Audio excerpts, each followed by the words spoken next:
Lingkaran setan judi online dan pinjaman online kembali memicu aksi kriminalitas yang teramat sadis.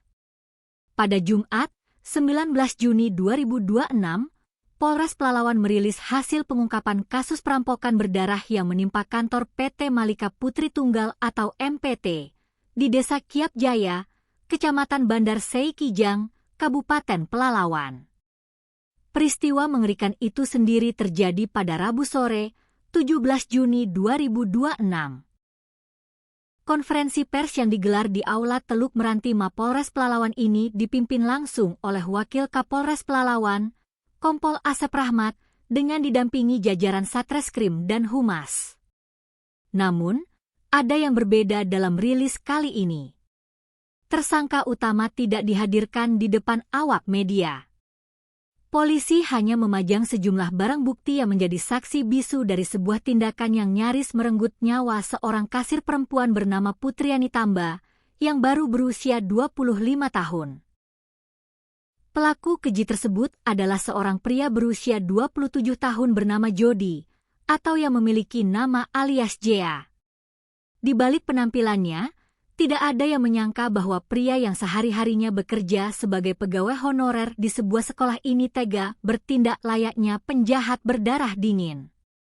Sebelum melancarkan aksinya, Jody bahkan sempat melakukan survei lokasi untuk memastikan situasi di sekitar kantor pembayaran surat pengantar buah kelapa sawit tersebut benar-benar aman. Ketika waktu yang ditentukan tiba, Jody masuk ke ruang kasir seorang diri. Tanpa rasa belas kasihan, ia menganiaya Putriani Tamba secara brutal dan membabi buta. Menggunakan alat-alat yang ia temukan di lokasi kejadian, yaitu sebuah obeng dan gunting, Jody menusuk tubuh korban sebanyak 22 kali. Kompol Asep Rahmat mengungkapkan betapa mengerikannya situasi saat itu, di mana salah satu barang bukti berupa gunting bahkan sampai bengkok akibat hantaman keras yang diarahkan ke tubuh korban hingga korban bersimbah darah.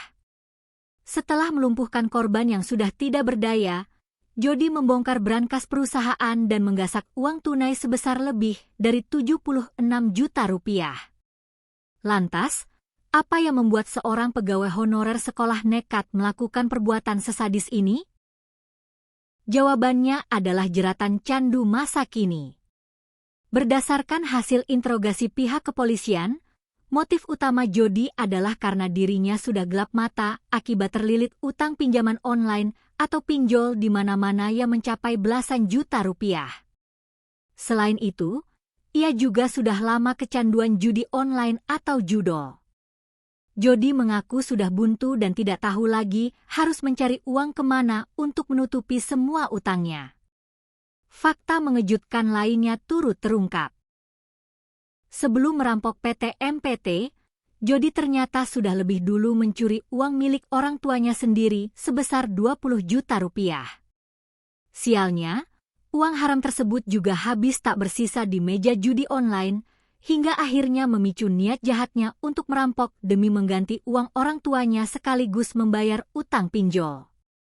Namun, sepandai-pandainya tupai melompat, akhirnya jatuh juga. Pelarian Jody terhenti dalam kurun waktu kurang dari 12 jam setelah aksi perampokan tersebut. Pada Kamis subuh, 18 Juni 2026, sekitar pukul 4 WIB, tim gabungan dari Satreskrim Polres Pelalawan dan Polsek Bandar Sei Kijang berhasil mencegat Jody di kawasan Jalan Lintas Timur Kelurahan Bandar Sei Kijang.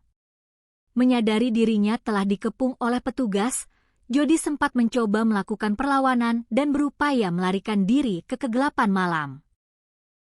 Tak mau kehilangan buruannya, polisi terpaksa mengambil tindakan tegas dan terukur. Timah panas bersarang di kedua betis kaki Jody, seketika melumpuhkan langkah pria berusia 27 tahun tersebut.